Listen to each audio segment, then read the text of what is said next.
Eh bien salut à tous, bienvenue sur Aquar. Aujourd'hui un petit tuto sur le changement du joint de la tête de pompe du Crystal Profi.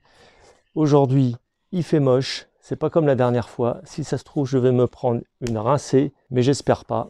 On va voir ça tout de suite, sinon ça fera l'occasion d'un bêtisier. Allez, c'est parti.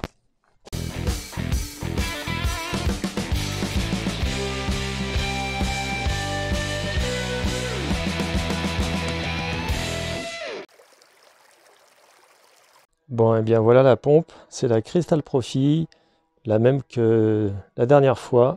Alors, je vous avais montré différentes petites astuces quand la pompe fuit pour remédier à ça. Donc, ça a marché un certain temps, peut-être à peu près, je ne sais plus de quand elle date cette vidéo, mais peut-être 15 jours, 3 semaines. Ça a tenu un certain temps. Et malheureusement, maintenant, ça refuit. Au fond, là, il y a de l'eau. Là, ici, vous voyez au fond, il y a de la flotte, à peu près 3 cm d'eau. Donc ça fait 2-3 fois que j'écope. Alors donc je vais changer le joint en espérant que ça marche.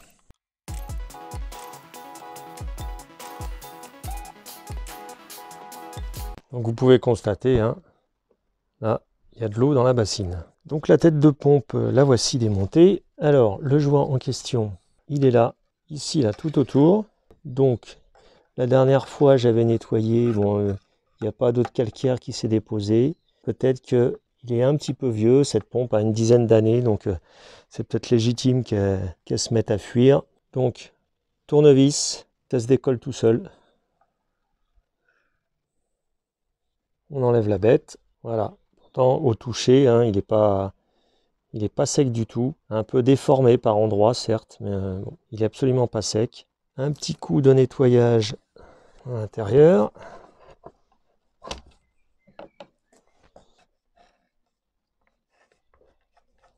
Donc alors c'est un joint universel hein, en fait, hein, qui fait pour toutes les pompes E401, 701, 901, 901 et 2. Voilà. Donc au niveau texture, hein, quand je regarde le vieux qui est à ma gauche et le neuf qui est à la droite, le neuf est bon, est quand même plus souple. Hein. Ça, il n'y a pas photo. Voilà. Le neuf est quand même beaucoup plus souple. Donc c'est tout bête. Hop, on présente ça. Alors il y a déjà des angles ici. Quand on regarde là comme ça, il y a déjà des angles prédéfinis pour mettre justement dans la rigole à ce niveau-là. Donc c'est plus simple, même si c'est pas vraiment exact, ça quand même facilite la chose. Alors, tu le tends un petit peu. Hop, on fait le tour. Ça coulisse dedans. Alors je sais pas si je vais peut-être quand même un petit peu de vaseline, je sais pas si ça sert à quelque chose. Moi je l'ai redémonté et je mets quand même un petit peu de vaseline pour graisser le joint, même peut-être ça ne sert pas à grand chose, mais qui tente rien à rien. Sur ce coup-là, j'en ai un petit peu marre que ça fuit. Donc comme je peux pas lui mettre une couche, j'essaye toutes les possibilités, j'essaye toutes les solutions possibles. On répartit bien la graisse sur toute la longueur. Donc voilà, le joint est remis, c'est vraiment super facile. Ça se met vraiment super bien, il n'y a pas besoin de forcer quoi que ce soit. Voilà, le joint est remis dans son emplacement, c'est nickel. J'ai pris soin avant de nettoyer le rotor qui est à l'intérieur, où tu as un aimant.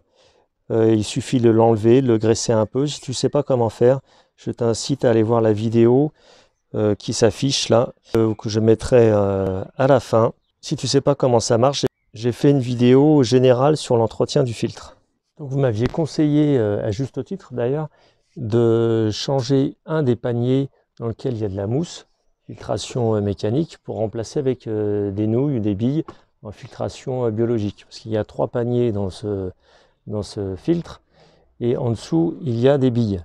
Et comme la filtration est un peu légère, vous m'aviez conseillé de changer un panier en mettant justement des billes, filtration biologique, pour justement aider à avoir une meilleure filtration, ce que je vais prêter à faire maintenant. Donc let's go, on va faire ça. Donc voilà à quoi ressemble un panier avec de la mousse mécanique, filtration mécanique.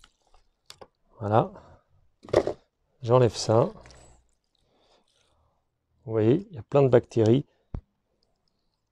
Je l'ai nettoyé il n'y a pas très longtemps en plus. Donc là-dedans, je vais le nettoyer un coup et je vais mettre des nouilles.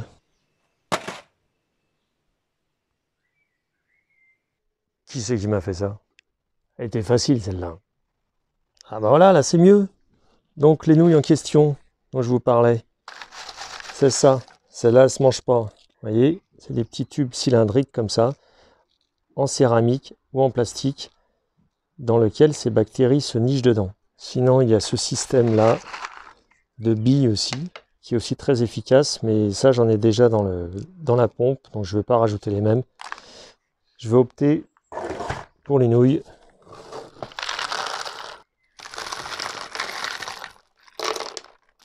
Oh, il en fout vraiment partout ce Gaël, hein. Quel cochon! Donc voilà, tout ça c'est bien rempli, je vais pouvoir le remettre dans la pompe. Donc là au fond, vous voyez, là, il y a déjà des billes. Je rajoute mon panier avec les filtrations biologiques, avec les nouilles. Je mets mes 2 autres paniers. Je remplis d'eau osmosée et je vais refermer tout ça. Et je pense que là, donc c'est l'épaisseur du joint. Déjà en fermant, tu vois, ça appuie, ça force pas, mais ça, du coup, il faut un peu plus appuyer. Et j'espère que là, l'étanchéité du coup va s'en trouver meilleure.